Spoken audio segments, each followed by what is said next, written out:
I love this Ilhan Omar, whatever the hell her name is, with the little shing, the little turban. And she's always complaining about the Constitution allows me to do this. We ought to get her the hell out. She married her brother in order to get in, right? She married her brother. This story did not begin with a crime. It began with a system that looked completely normal. Everything appeared legal, money moved through approved channels, companies existed on paper, and nothing seemed wrong. But over time, one detail stood out. More than $380 million moved through accounts tied to a single property that was too precise, too controlled, and too consistent.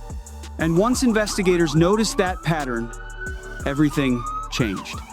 At 4:40 inches the morning, the area was completely quiet. The estate sat on a hillside. It looked calm and undisturbed.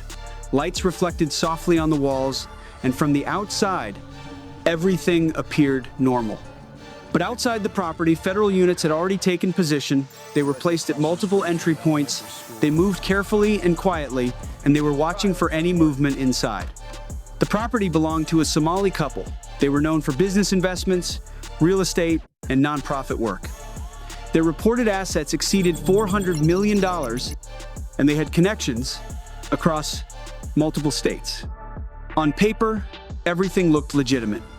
But over the previous 14 months, investigators had found patterns that could not be ignored.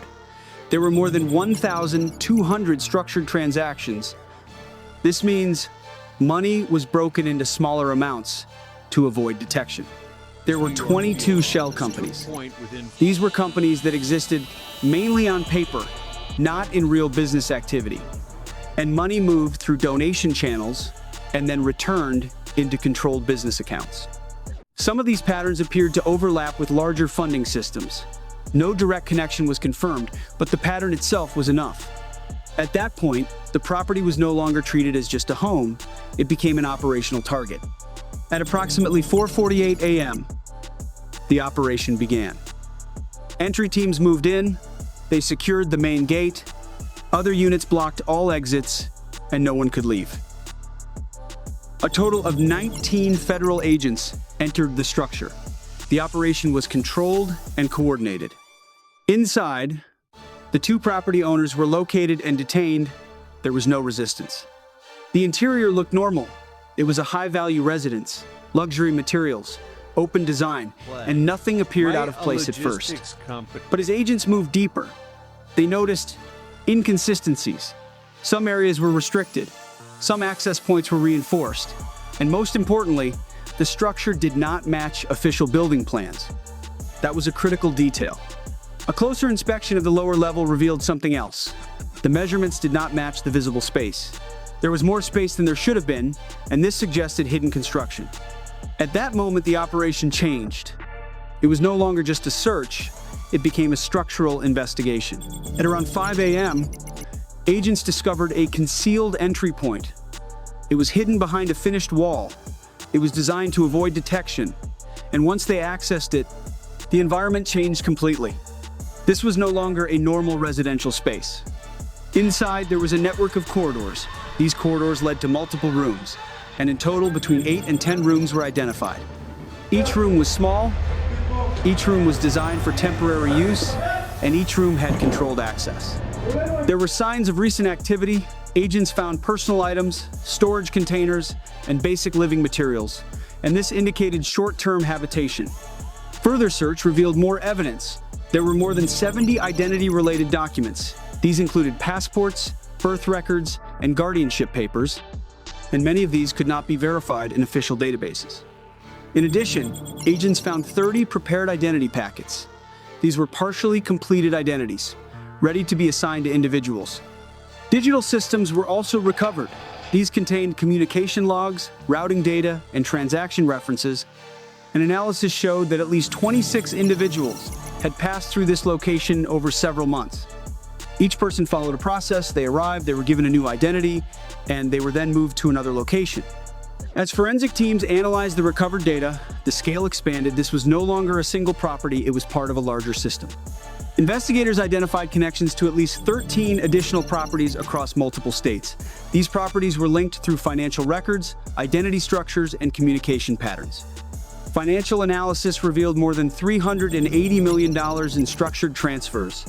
These funds moved through 18 shell entities, and the transactions were carefully designed.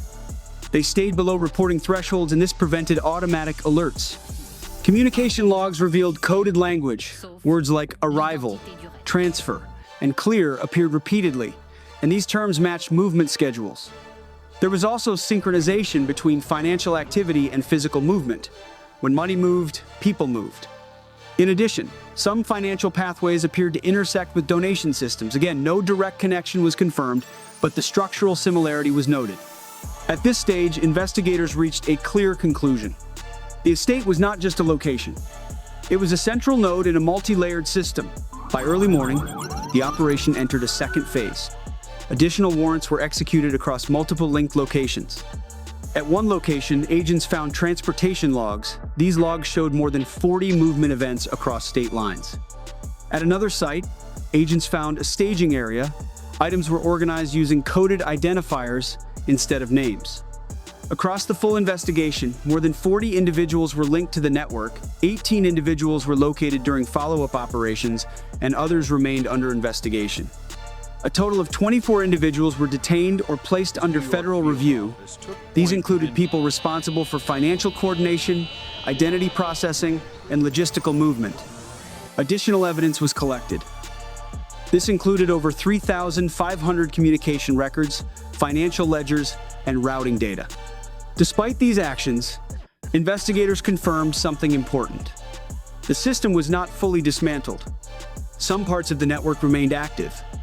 By sunrise, the estate looked exactly the same from the outside. It still represented privacy, wealth, and stability, and nothing had changed visually. But inside, everything had been exposed. What investigators uncovered was not just hidden rooms. It was not just financial irregularities. It was a system operating inside legitimate structures, financial systems, property ownership, and administrative processes. The system did not break. It was used, and that is what makes it dangerous. Because the real threat is not always outside the system. Sometimes it operates inside it. And when that happens, the question is no longer what was hidden. The question is how long it remained invisible.